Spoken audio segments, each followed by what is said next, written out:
Capítulo 21. El impecable valle del viento helado. Las rocas ofrecían apenas un magro refugio del viento, cuyo aullido era incesante. Al norte de la cumbre de Kelvin, en plena tundra, Drift y Regis daban gracias por haber encontrado al menos algo de protección. No se sabe cómo, el Drow se las ingenió para encender un fuego, aunque las llamas libraban una batalla tan feroz contra el viento que no dejaban mucho calor para los compañeros. Regis se sentó, resignado, trabajando con su pequeña navaja en una pieza de hueso. «Es una noche realmente fría», comentó Drift. Al alzar la vista, Regis vio que su amigo lo miraba con curiosidad, como si esperara que empezara a quejarse sin parar. Algo, preciso era admitirlo, tan frecuente en él. Por algún motivo que ni siquiera él entendía, tal vez fuera la sensación de regreso al hogar, o tal vez la esperanza de volver a ver a Wulfgar muy pronto. No se sentía mal por el viento ni proclive a refunfuñar. «Es el viento norte que viene a visitarnos», dijo el alfil con aire ausente. Fija todavía su atención en la talla, y por supuesto, está aquí por alguna razón. Miró al cielo y confirmó su observación. Cada vez brillaban menos estrellas, y las sombras negras de las nubes avanzaban raudas desde el noroeste. Entonces, aunque encontremos la tribu de Wulfgar por la mañana, como habíamos esperado, no es probable que salgamos del valle del viento helado a tiempo para evitar las primeras nevadas importantes, dijo Drift. Estaremos aquí sin salida hasta que termine el invierno. Regis se encogió de hombros. Era extraño, pero la idea no lo incomodaba, y siguió con su talla. Después de un momento, Drift rió por lo bajo. Eso llamó la atención del alfil, que, al levantar la vista, se encontró con que el Drow lo estaba mirando. «¿Qué pasa?» «Tú también lo sientes», dijo Drift. Regis dejó de tallar un momento, tratando de asimilar las palabras de su amigo. «Un montón de años, un montón de recuerdos. Y la mayoría, estupendos.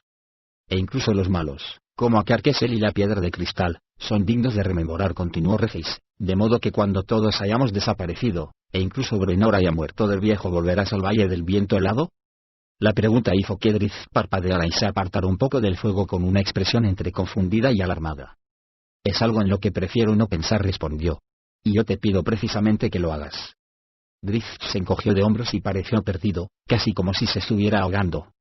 «Con todas las batallas que nos esperan, ¿qué te hace pensar que os sobreviviré a todos?» «Es la marcha normal de las cosas, o bien podría serlo, elfo. ¿Y si me mataran en combate, y a todos los demás junto conmigo, volverías tú al valle del viento helado?» «Lo más probable es que Bruenor me dejase vinculado a Mithril Hall, para servir al rey que lo sucediera, o para actuar como regente hasta que pudieran encontrar un rey. No te saldrás por la tangente con tanta facilidad, amiguito. Pero yo he preguntado primero. Pero yo te pido una respuesta antes de dar la mía». Drift empezó a ponerse tozudo. Se cruzó de brazos, hasta que finalmente Drift le lanzó un sí antes de que pudiera adoptar su pose desafiante. «Sí», dijo el alfil a su vez. «Volvería si no tuviera ninguna obligación en otra parte. No puedo imaginar un lugar mejor en el mundo donde vivir». Eso no parece muy propio del Regis, que solía rebujarse de abrigo para protegerse del frío invernal y que siempre se quejaba con una primera hoja que caía en bosque solitario. «Mi queja era una extorsión», remató Drift, «una forma de asegurarte de que al hogar de Regis no le faltaran nunca troncos, ya que los que te rodeaban no podían aguantar tus lamentos». Regis se quedó meditando un momento sobre aquel insulto burlón y, por fin, se encogió de hombros, sin ánimo de rebatirlo. «Y las quejas eran fruto del miedo», explicó. «No podía creer que este fuera mi hogar, no podía concebir que lo fuera. Llegué aquí huyendo del Pachapooki de Artemis Entreri, y no tenía ni idea de que fuera a permanecer en este sitio tanto tiempo. Para mí, el valle del viento helado era un alto en el camino, nada más, un lugar para despistar a ese maldito asesino». Soltó una risita y meneó la cabeza al mirar la estatuilla que iba tomando forma en sus manos. «En algún momento llegué a considerar este lugar como mi hogar», dijo con voz más sombría. «No creo haberlo entendido hasta ahora que he vuelto». «Tal vez sea que estás cansado de batallas y de las tribulaciones de Mithril Hall», dijo Drift, con Oboul tan cerca y Bruenor siempre preocupado. Tal vez reconoció a Regis, pero no parecía convencido. Volvió a mirar a Drift y le dirigió una sonrisa sincera. «Sea cual sea la razón, me alegro de que estemos aquí, los dos juntos. En una fría noche de invierno. Que así sea». Drift miró a Regis con una mezcla de afecto y admiración, sorprendido de cuánto había crecido el alfil en los últimos años y desde que había recibido una herida de lanza en batalla tiempo atrás.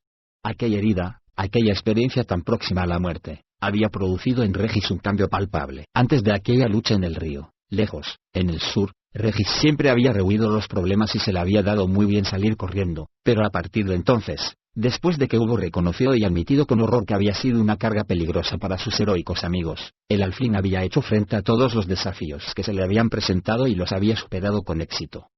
«Creo que esta noche va a nevar», dijo Regis, mirando las nubes cada vez más bajas y densas. «Pues que nieve», replicó Drizzt con una sonrisa contagiosa. Sorprendentemente, el viento amainó antes del amanecer, y aunque la predicción de Regis sobre la nieve resultó acertada, no fue una tormenta violenta y desagradable. Empezaron a caer unos copos gordos que flotaban perezosamente antes de posarse, indecisos, sobre el suelo cubierto de blanco. Los compañeros apenas habían reanudado su marcha cuando volvieron a ver el humo de los campamentos, y al acercarse, próximo todavía al mediodía, Drizzt reconoció los estandartes y supo que realmente habían dado con la tribu del Alce, el pueblo de Wulfgar. ¿Solo la del Alce?, reflexionó Regis, mirando a Drizzt con preocupación al ver aparentemente confirmado lo que les habían dicho en Brinlander. Cuando ellos se habían marchado para Mithril Hall, los bárbaros del Valle del Viento Helado estaban unidos, todas las tribus juntas. Al parecer, la situación ya no era la misma, a juzgar tanto por el reducido tamaño del campamento como por el hecho de que solo se divisara un estandarte. Se acercaron lentamente, uno junto al otro, con las manos alzadas y las palmas hacia afuera, en actitud nada amenazadora. Los hombres que montaban guardia en torno al campamento los recibieron con sonrisas y gestos de reconocimiento, todavía los recordaban en el lugar y los consideraban amigos. Los centinelas no abandonaron sus puestos para ir a saludarlos, pero sí les hicieron gestos con la mano invitándolos a entrar. Además, por el movimiento en la zona principal, Regis y Drizzt se dieron cuenta de que de algún modo habían avisado de su presencia al resto del campamento.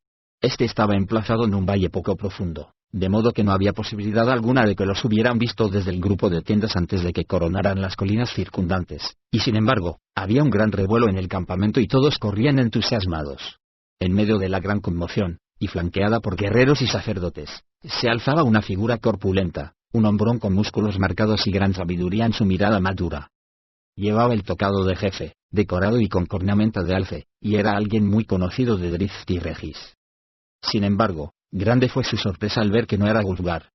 «Has parado el viento, Drizzt Do'Urden», dijo Berkgar el intrépido con su poderosa voz. «Tu leyenda no tiene fin». Drizzt aceptó el cumplido con una gentil reverencia. «Se te ve bien, Berkgar, y eso alegra mi corazón», dijo el Drow. «La estación ha sido difícil», reconoció el bárbaro. «Este otoño ha sido el más crudo, y nos hemos sacado de encima a los asquerosos goblins y gigantes.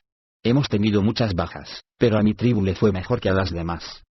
Tanto Regis como Drizzt se pusieron tensos al oír eso, sobre todo lo de las bajas, especialmente por el hecho de que no fuese Wulfgar el que estuviera ante ellos y de que no se lo viese por ningún lado. «Sobrevivimos y seguimos adelante», añadió Berkgar. «Así es nuestro linaje y así son nuestras costumbres». Drizzt asintió con aire solemne. Quería hacer la pregunta que lo atormentaba, pero contuvo la lengua y dejó que el bárbaro siguiera adelante. «¿Qué tal Bruenor y Mithril Hall?», preguntó Berkgar. «Ruego a los espíritus que no hayas venido para comunicar de que ese maldito rey orco se impuso por fin». «No, no es eso», empezó a decir Drizzt, pero se contuvo y miró a Berkgar con curiosidad. «¿Cómo sabes lo del rey Obould y sus secuaces?». «Wulfgar, hijo de Beornegar, volvió a nuestro lado con muchas historias que contar». «¿Y dónde está, entonces?», inquirió Regis sin que pudiera contenerse más. «¿Ha ido de caza?». «Nadie ha salido de caza». «¿A dónde entonces?», insistió Regis, y salió una voz tan potente de su pequeño cuerpo que hizo que Berkgar y todos los demás se sobresaltaran, incluso Drizzt. «Wulfgar volvió con nosotros hace 4 inviernos, y 3 inviernos permaneció con nuestro pueblo», replicó Berkgar. «Cazó con la tribu del Alce, como siempre lo había hecho. Compartió con nosotros comida y bebida. Danzó y cantó con la gente que había sido la suya, pero ya no está. Trató de arrebatarte la corona y no se lo permitiste», dijo Regis, lamentando sin conseguir lo que no hubiera acusación en su tono.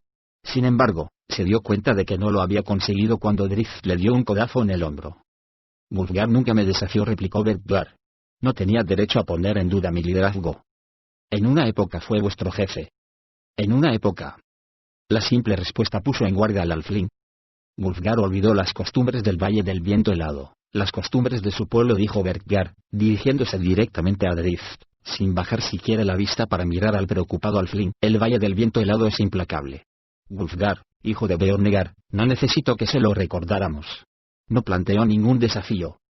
Drizzt asintió, dejando clara su comprensión y su aceptación.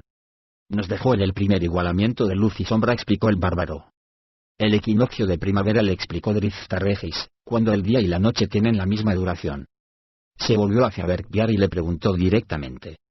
¿Se le ordenó que se marchara? El jefe negó con la cabeza. Son demasiado extensas las historias que hablan de Wulfgar.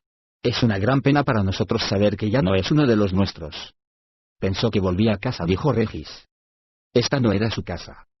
Entonces, ¿dónde está?, inquirió el alfil, y Berkbyar meneó la cabeza solemnemente, pues no tenía una respuesta. No volvió a 10 ciudades, dijo Regis, cada vez más animado a medida que crecía su alarma. No volvió a Luskan. No podría haberlo hecho sin pasar por 10. El hijo de Beornegar está muerto, lo interrumpió Berkbyar. No nos alegra que haya sucedido así, pero el Valle del Viento Helado se nos impone a todos. Wulfgar olvidó quién era y de dónde había venido. El Valle del Viento Helado no perdona. Nos dejó en el primer igualamiento de luz y sombra, y encontramos señales de él durante varias semanas, pero han desaparecido, se ha ido. ¿Estás seguro?, preguntó Drift, tratando de disimular el temblor de su apenada voz. Berkbyar parpadeó lentamente. Nuestra comunicación con la gente de los Tres Lagos es escasa, explicó, pero cuando los signos de Wulfgar desaparecieron de la tundra del valle, les preguntamos por él. El pequeño tiene razón. Wulfgar no volvió a 10 ciudades. Nuestro duelo ha terminado, dijo una voz detrás de Berkbyar. El jefe bárbaro se volvió a mirar al hombre que había pasado por alto las costumbres y había hablado. Una inclinación de cabeza de Berkbyar mostró su benevolencia, y cuando vieron al hablante, Drift y Regis comprendieron ese gesto, porque Kjelstad, que se había transformado en un hombre vigoroso, siempre había sido un decidido defensor del hijo de Beornegar. Era indudable que para él la pérdida de Wulfgar era casi como la pérdida de un padre. Sin embargo, ni en su voz ni en su actitud había la menor muestra de dolor. Había proclamado que el luto y por Wulfgar había terminado, así, sin más. No sabéis si está muerto, protestó Regis, y tanto Berkbyar como Kjelstad, y muchos otros, lo miraron con gesto ceñudo. Drift hizo callar al alfil con un golpecito en el hombro. Tú conoces el amparo de un hogar encendido y una cama de plumón, le dijo Berkbyar a Regis. Nosotros conocemos el Valle del Viento Helado. El valle no perdona. Regis se disponía a protestar otra vez, pero Drift lo contuvo, comprendiendo perfectamente que la resignación y la aceptación eran la forma de ser de los bárbaros. Aceptaban la muerte sin pesar, porque la muerte siempre andaba rondando. No había hombre ni mujer por ahí que no hubiese conocido el espectro de la muerte, la de un amante, un padre, un hijo o un amigo. Fue así como el Drow trató de mostrar el mismo estoicismo cuando él y Regis se despidieron de la tribu del Alfe poco después, recorriendo el mismo camino que los había traído tan lejos de 10 ciudades. Sin embargo, la apariencia era insostenible, y el Drow no podía evitar su gesto de dolor. Wulfgar se había marchado, lo había perdido, y el sabor era realmente amargo. La negra ave de la culpa lo sobrevolaba mientras iba caminando acompañado del recuerdo de la cara de Wulfgar cuando se enteró de que había perdido a Catti porque ella se había entregado al Drow al que consideraba su amigo. No había solo culpa de nadie, ni de Drift, ni de Catti, ni de Wulfgar, ya que el bárbaro había estado perdido para ellos durante años, atrapado en el abismo por el valor Eru. En ese tiempo, Drift y Catti se habían enamorado, o habían admitido, por fin, el amor que sentían desde hace años, pero que habían mantenido oculto por sus evidentes diferencias. Al volver Wulfgar de entre los muertos, no pudieron hacer nada, por más que Catti lo intentó. Y fue esa la circunstancia que apartó a Wulfgar de los compañeros de Mithril Hall. Fue una circunstancia en la que no hubo culpas, se decía una y otra vez Drift mientras Regis y él caminaban en silencio en medio de la leve nevada.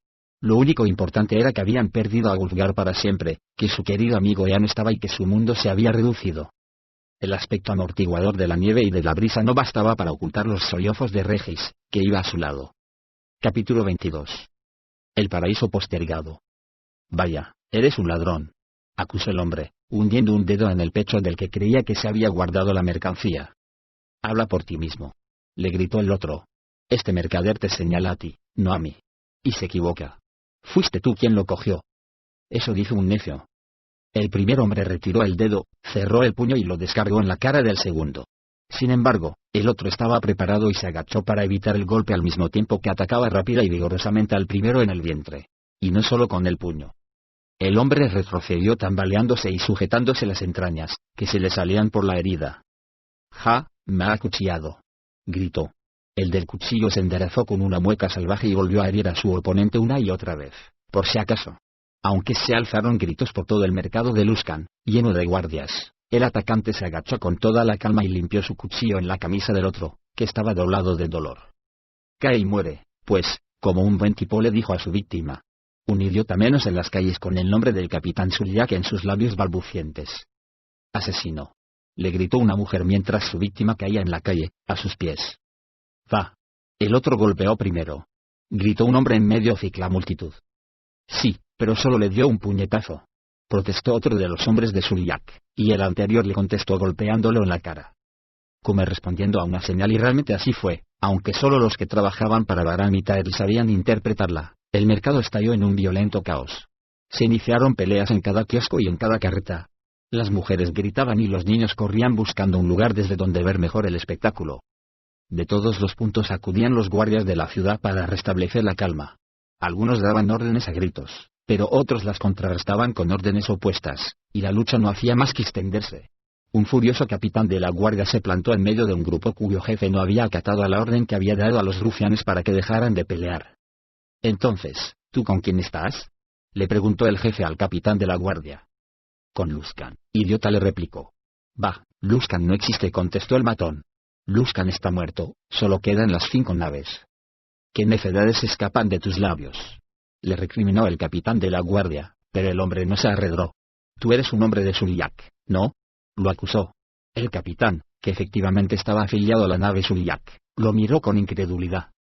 El hombre lo golpeó en el pecho, y antes de que pudiera responder otros 2 le sujetaron los brazos por detrás para que el matón pudiera seguir atizando. Los 5 le interrumpieran.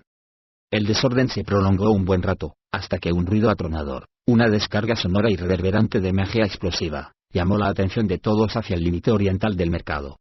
Allí estaban el gobernador de Udermont, y a su lado Royard, que era quien había lanzado la señal relampagueante. Toda la tripulación del Duende del Mar y lo que quedaba de los hombres de Lord Brambleberry venían detrás, formando un cuerpo cerrado. No tenemos tiempo para esto, gritó el gobernador. O hacemos frente al invierno todos juntos o moriremos. Una piedra voló hacia la cabeza de Deudermont, pero Royard la detuvo con un conjuro que la apartó sin que causara el menor daño. Los enfrentamientos se reanudaron. Desde un balcón del castillo de Tahir, Bahram y el propio Tahir lo observaban todo muy divertidos. Parece que quiere gobernar, ¿no?, dijo con desprecio Bahram, asomado a la barandilla y mirando fijamente al odiado Deudermont. Llegará a lamentarlo. Observa a los guardias en el Tahir. En cuanto se inició la reyerta se reagruparon cada cual con su propia nave. No son leales a Deudermont ni a Luskan, sino a un gran capitán. Es nuestra ciudad, insistió Bahram, y ya me he hartado del gobernador Deudermont. Tahir la sintió, manifestando su acuerdo, y contempló la continuación de la revuelta que él y Bahram habían propiciado con la intervención de hombres de paja bien pagados, bien alimentados y bien abastecidos de licor. El caos farfulló con una amplia sonrisa. Ja, eres tú, dijo Suliak cuando el robusto enano atravesó la puerta y entró en sus aposentos privados. ¿Qué novedades traes de la nave Rednor? Una gran reyerta en el mercado, replicó el enano. Suliak suspiró y se pasó la mano por la cara con gesto de cansancio. Necio, dijo. No van a darle a Deudermont ni una oportunidad. El hombre o hace grandes cosas por Luskan ni por nuestro comercio. El enano se encogió de hombros, como si no le importara gran cosa. Ahora no es el momento de empezar a pelear entre nosotros, comentó Suliak mientras se paseaba por la habitación con gesto preocupado. Se detuvo y se volvió hacia el enano. Es como que Ensidan lo predijo. Nos han dado un buen mazazo, pero saldremos fortalecidos. Unos sí y otros no. Suliak miró con curiosidad al guardaespaldas de Ensidan al oír eso. ¿A qué has venido?, le preguntó. La pelea en el mercado no fue casual, dijo el enano. Te vas a encontrar con que unos cuantos de tus chicos están heridos, tal vez algunos incluso muertos. ¿Cómo que mis muchachos? Eres lento de entendederas, ¿eh?, observó el enano. Suliak volvió a mirarlo, profundamente intrigado. ¿Por qué estás aquí?, volvió a preguntar. Para mantenerte con vida. La afirmación puso en guardia al gran capitán. Soy un gran capitán de Luskan, protestó. Tengo mi propia. Y necesitarás más ayuda de la que yo pueda aportar si todavía piensas que la trifulca del mercado estalló por casualidad. ¿Quieres decir que iban contra mis hombres? Lo he dicho 2 veces, si eres lo bastante listo como para escuchar. ¿Y que Ensidan temió para protegerme? La respuesta del enano fue un guiño exagerado. Absurdo, exclamó Suliak. De nada, dijo el enano, y se dejó caer en una butaca, donde se quedó mirando hacia la única puerta de la habitación sin pestañear. Esta mañana encontraron 3 cuerpos, informó Royard de Deudermont al amanecer del día siguiente. Estaban sentados en la sala de huéspedes de la posada del Dragón Rojo, que se había convertido en el palacio del gobernador. La habitación tenía ventanas anchas y sólidas, reforzadas con rejas muy elaboradas, que daban por el sur al río Midar, y a la parte central de Luskan, por el otro lado. Hoy solo han sido 3, de modo que supongo que es una buena noticia. Claro, a menos que el Midar haya arrastrado 10 veces más hasta la raya. Tu sarcasmo no tiene límites. Es fácil criticar, respondió Robiliard. Porque lo que trato de hacer aquí es algo difícil. O algo tonto, algo que acabará mal. Deudemont se levantó de la mesa del desayuno y atravesó la sala. No estoy dispuesto a discutir esto contigo todas las mañanas. Y sin embargo, todas las mañanas serán así, o todavía peores, replicó el mago, que se dirigió a la ventana y miró a lo lejos, hacia el mercado de Luskan. ¿Crees que los mercaderes saldrán hoy? ¿O se limitarán a suspender el trabajo de los próximos 10 días y a cargar sus carretas para dirigirse hacia aguas profundas? Todavía tienen mucho que vender. O que perder en la próxima pelea, que según creo tendrá lugar dentro de unas horas. Hoy habrá muchos guardias por el mercado. ¿Cuáles? ¿Los de Barab? ¿Los de Suliak? ¿Los de Luskan? Por supuesto, tonto de mí, ¿cómo puedo haber pensado otra cosa? Dijo Robiliard. No puedes negar que el gran capitán Suliak estuvo en el estrado, le recordó Deudemont, ni que sus hombres se unieran a nosotros cuando la reyerta del mercado empezó a declinar. Porque les estaban dando una paliza, replicó Robiliard con una risita, lo que podría deberse al hecho de que hubiese estado en ese estrado. ¿No lo has pensado? Deudemont suspiró e hizo un gesto con la mano a su cínico mago. Haz que la tripulación del Duende del Mar también se haga ver por el mercado, fue su instrucción. Ordenarles que permanezcan reunidos, pero que sean una presencia bien visible. La demostración de fuerza ayudará. ¿Y los hombres de Brambleberry? Para mañana, respondió Deudemont. Puede que para entonces ya se hayan marchado, dijo Robiliard, y el capitán lo miró con sorpresa. ¿Es que no te has enterado? Preguntó el mago. Los guerreros veteranos y cultivados de Lord Brambleberry ya se han hartado de la tosca ciudad de los veleros y tienen intención de volver a su propia ciudad del esplendor antes de que el invierno cierre el canal. No sé cuándo partirán, pero he oído decir que la próxima marea favorable tendrá lugar muy pronto. Deudemont suspiró y se llevó las manos a la cabeza. Ofrecerles una gratificación para que se queden todo el invierno, dijo. ¿Gratificación? Sí, una gratificación importante, todo lo que podamos pagar. Ya veo. Prefieres gastar todo nuestro oro en esta locura antes que admitir que te has equivocado. Deudemont volvió de repente la cabeza para poder mirar con rabia al mago. ¿Cómo que nuestro oro? Tu oro, mi capitán, dijo Robiliard con una profunda inclinación de cabeza. Y yo no me he equivocado, dijo Deudemont. El tiempo es nuestro aliado. Necesitarás algún aliado más tangible que ese. Los mirabarrones, dijo Deudemont. Han cerrado sus puertas, replicó Robiliard. Nuestros amigos los mercaderes de Mirabar sufrieron grandes bajas cuando voló por los aires la torre de huéspedes. Muchos enanos fueron directos a los salones de Moradin. No volverás a verlos sobre la muralla junto con la guardia de la ciudad de Luskan en los próximos tiempos. Deudemont se sentía viejo y lo parecía en esos momentos de grandes tribulaciones. Volvió a suspirar. Los grandes capitanes, balbuceó. Vas a necesitarlos, coincidió Robiliard. Ya tenemos a Suliak. El menos respetado por los otros 4, por supuesto. Es un comienzo, insistió Deudemont. Claro, y los demás seguramente se pondrán de nuestro lado, porque ya conoces muy bien a algunos, dijo Robiliard con fingido entusiasmo. Ni siquiera Deudemont pudo evitar reírse ante la ocurrencia. Sí, los conocía. Había hundido los barcos de al menos 2 de los 4. Mi tripulación nunca me ha abandonado, dijo Deudemont. Tu tripulación combate contra los piratas, no contra ciudades, le recordó el mago, echando por tierra cualquier esperanza que el ya premiado gobernador pudiera haber albergado después de decir eso. Hasta Robiliard reconoció la desesperación del hombre y le mostró algo de simpatía. Lo que queda de la torre de huéspedes. Deudemont lo miró con curiosidad. Arabet y los demás, explicó Robiliard. Los pondré rodeando a la multitud en la plaza del mercado, luciendo sus insignias. Esas insignias no despiertan ninguna simpatía, le advirtió Deudemont. Un riesgo calculado, admitió el mago. Seguramente habrá muchos en Luskan que querrían ver destruidos a todos los miembros de la torre de huéspedes, pero seguramente también habrá muchos que reconozcan el papel que desempeñó Arabet en la consecución de la victoria, por grande que haya sido el coste. No los enviaré a ella y a sus subordinados solos, por supuesto, sino mezclados con nuestra tripulación. Arabet y los suyos pueden prestarnos un buen servicio. ¿Te fías de ella? No, pero confío en su juicio, y ahora sabe que su existencia aquí se debe a la victoria del capitán, del gobernador Deudemont.